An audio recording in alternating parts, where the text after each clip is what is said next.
Lebanon के Hezbollah ने पहले इजराइल के लाखों डॉलर्स के ड्रोन को मार गिराया और फिर इजराइल में सबसे भीतर घुसकर उसके 2 सैन्य अड्डों पर एक बड़ा ड्रोन हमला कर दिया।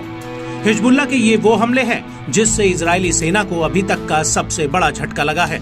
हिजबुल्लाह ने अभी तक इजराइल के लाखों डॉलर्स के 5 ड्रोन्स को मार गिराया है। इसके अलावा उसने उत्तरी इजराइल बॉर्डर पर बनी इजरायली सेना की तमाम चौकियों और जासूसी उपकरणों को मिट्टी में मिला दिया है। और अब हिजबुल्लाह ने एक बार फिर से इजराइल पर एक बहुत बड़ा हमला किया है।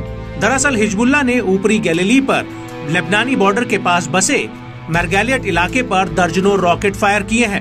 हिजबुल्लाह का कहना है कि उसके इन रॉकेट्स को इजराइल का एयर डिफेंस सिस्टम भी इंटरसेप्ट नहीं कर पाया है, जिसकी वजह से इलाके में हवाई हमले के सायरन नहीं बजे थे।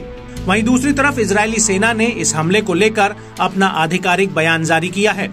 आईडीएफ का कहना है कि कम से कम 10 रॉकेट्स को लेबनान बॉर्डर पार करते हुए चिन्हित किया गया है।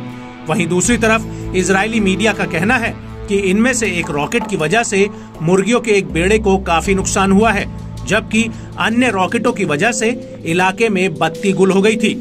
हालांकि इजरायली मीडिया ने अभी तक इन हमलों में किसी के हताहत या फिर घायल होने की कोई खबर नहीं दी है। इजरायली मीडिया का कहना है कि हिजबुल्लाह के इन हमलों में हवाई हमले के सायरन तक नहीं बजे। वहीं दूसरी तरफ इस हमले को लेकर सोशल मीडिया पर भी कई वीडियो सामने आए हैं। इनमें से एक वीडियो में रात का अंधेरा दिख रहा है और सामने आबादी में घरों की बत्तियां जलती हुई दिख रही हैं और तभी धमाकों की आवाजें आने लगती हैं।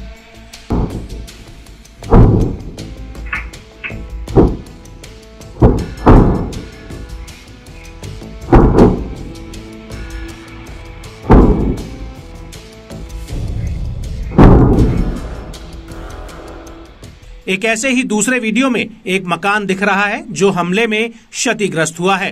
दावा है कि ये मकान हिजबुल्लाह के हमलों में क्षतिग्रस्त हुआ है।